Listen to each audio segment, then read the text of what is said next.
Hey, what's up, guys? This is Church of Caboose, and welcome back to my corner of the internet. In this video, I'm going to tell you guys how to do the Templar from the brand new raid, the Vault of Glass. Well, I guess it's not new as a new, but it's new, but from Destiny 2, and it came here from Destiny 1. So my team and I were trying to do a day one of this raid. We ended up getting stuck at Templar, but we found a strat that was basically a one phase, even on the contest mode. Like we were capped at being 25 or maybe 20 under power, and it was working really well, just not quite well enough for day one raid. And we tried it out immediately the next day, and it was like it was laughably easy. We were a little mad at ourselves, like damn. Couldn't pull this off on day one, but we did just fine on, I guess, technically day two. So if you guys enjoyed the video, make sure you click the like button as well as subscribe to my channel. This will help me out a lot with knowing what kinds of content you guys want. I'm going to try to have videos out for every encounter. This just right now seemed to be the most useful video to the most people.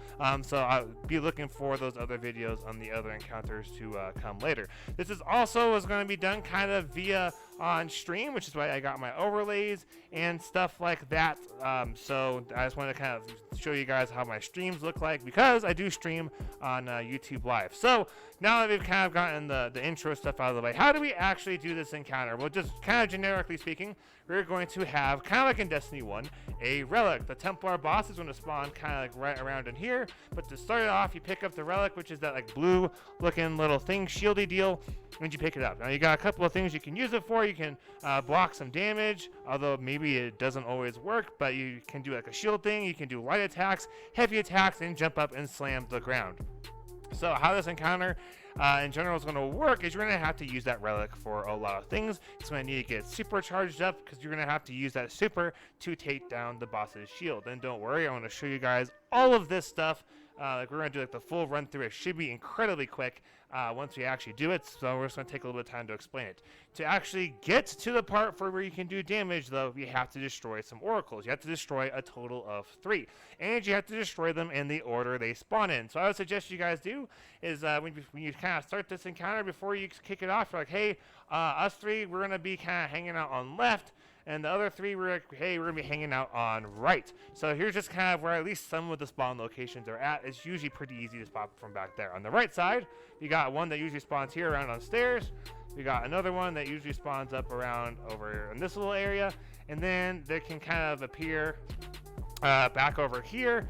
And then there's another one that's like immediately across on the other side. I believe these two are sometimes called hidden, but that's kind of like the commoner relic spots. I'll do my best if there's more to give you guys an update, because usually we got a couple of dedicated guys that do relics, and so far I haven't had to really worry about those oracles so much. Then on the left side, we got another 3 oracles. We got one on these stairs right here. Then you can get one that's kind of like back right around in this neighborhood. And then there's another one that I just kind of point across the way that's usually like right around here. So those are kind of the spawn locations that I'm aware of right now for oracles. So you'll hear some like dinging ads when you start the encounter. You know, the boss spawns in, some ads spawn in. You'll start to hear some like dinging stuff like that, and then that means the oracles are appearing, and you have to destroy them in the order they appear in. So let's just say, for example, you see one here appear first. I usually hang on the stairs. I'm like, hey, I got 1.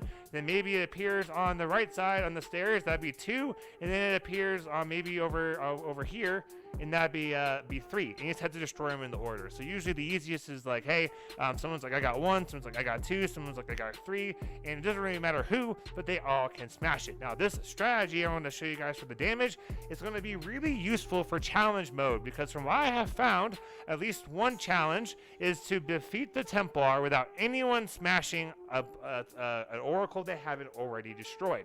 So that will just mean if I destroy the one on stairs, like right here, I can destroy other oracles. I can't just destroy this one. So being able to one-phase this boss means you can destroy all the oracles yourself if you want, as long as you one-phase the boss, because then you won't have to worry about it, because as long as you destroy the oracles in the different locations and you don't repeat locations for oracles you destroy, you will do the challenge. Hopefully this stays true for when the challenge actually becomes available. We would assume in like a month or so.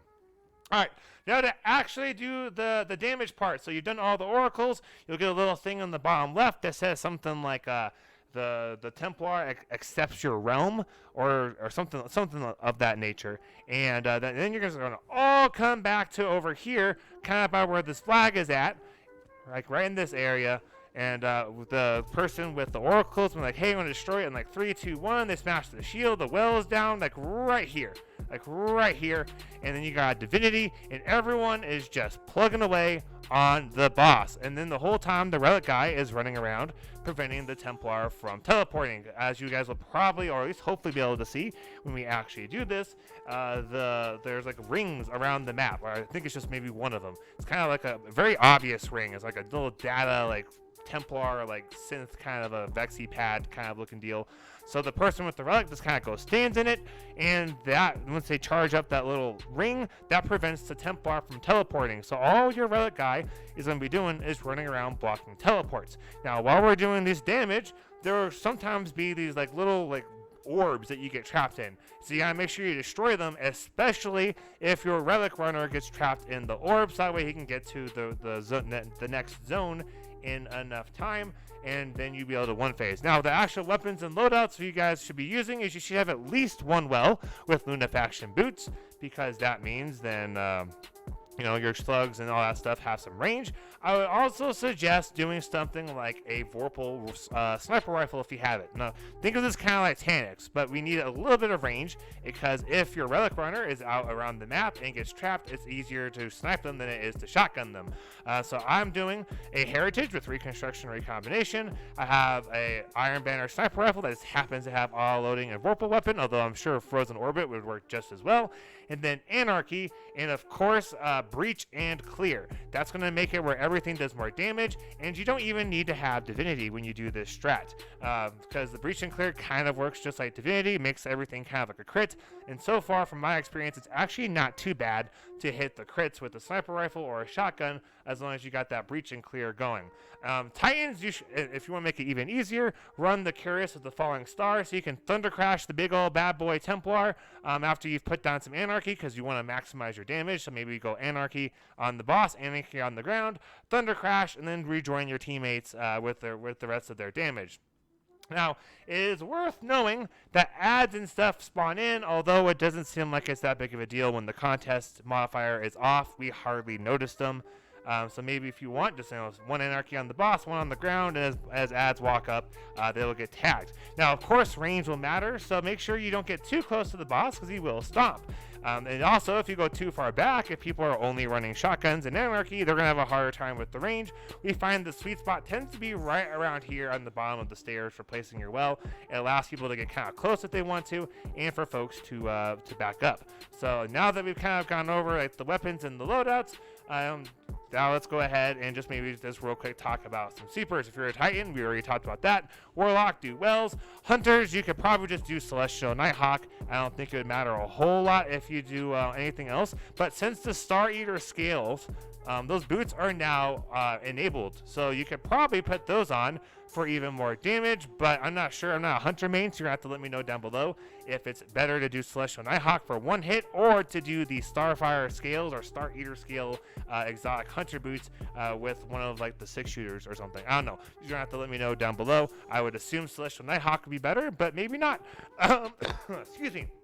So, now that we've gone over like how this encounter kind of works, what loadouts to use, what classes to use, kind of what happens when, let's go ahead and get this encounter over with. So that's going to be the next thing. It's going to be my fire team and I actually doing this encounter and beating this puppy, so that way you guys can see in real action how this works and like the communication and all that that's going on. I did just check YouTube, and there's no strategy like this on there yet. So this will be really good for you. I got one. We have 2. You have all got 3. 1 and 3.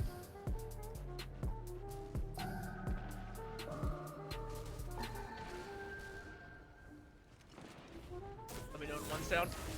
1 is down. 2 is down. 3 is down. All right. Get in position. Get that well down, ATL. Break his shield. Attack him with Anarchy. Thunder Crash. I'm trapped on the left or right. Gotcha. Thank you.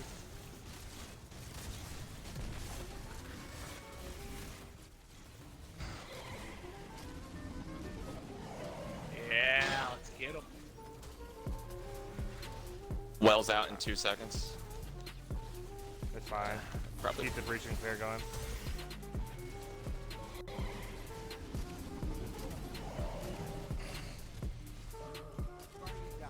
Don't worry I about died. that. Oh, we might need. We might. If we have to redo this, we're gonna probably need to have NRA be on well. That's okay. We got Okay. this. We got it. Oh shit! Yeah. I flew all. Oh, can I make it? I Finish flew him all off. the Finish way him off. up Finish back. him off. Got him. Got Yeah, him. he's dead. Easy one phase with only having one well. So that was one well, one Nova, 2 Thunder Crash. And I don't think a Hunter even hit him with Golden Gun. That was still an easy one phase. I mean, it was a little close, but Yeah. not that close. All right, I'm just going to do the intro thing so we can just have 2 recordings. You guys cool with that if I do the extra? And also with your guys' audio being put in here? Absolutely. Yeah. All right, so that was... That's the one phase. Really hella easy. As ATL Falcon mentioned, like there's nothing like this on YouTube so far. So if you want to really help me out, because I am a small streamer content creator, make sure you like, subscribe, and comment down below. This should help a ton of people. Everyone I knew that beat this thing yesterday had to do like multiple phases. That just seems to be what folks are doing. But clearly, you can do it all in one phase, even when the next rounds of Oracles start spawning in. Because if otherwise, you would be marked for negation. You have to run to the middle and cleanse. But with this way, you don't even have to worry about that. If you're trying to do this flawlessly, you might just want to practice this quite a bit or worry about the survivability. But if you're just trying to get this sucker out, this is by far the best way. Wouldn't you guys agree? Yes, definitely. Oh, yeah. Absolutely. Like hella easy. All right, thank you guys all so much for watching. Thanks so much to the fire team. Let me just pull up the roster so you give them some credit. We got Big Daddy MBH. He's a friend of one of our clan members, Lifting Titan. ATL Falcons, Lifting Titan. Mr. America, who's a friend of mine, as well as NRA Knox, who's a friend of Mr. America's first, and then he's a pretty cool dude. So we do some stuff together, the 3 of us. Lots of deep stone. Lots of deep stone. Thank you guys all so much for Lots of watching. deep Yeah. Thank you guys all so much for watching. Make sure you guys subscribe to my channel, you sons of bitches, because it's the right thing to do, as well as comment down below and like the video. Thank you guys all so much for watching. Have a great week, and happy grinding, y'all.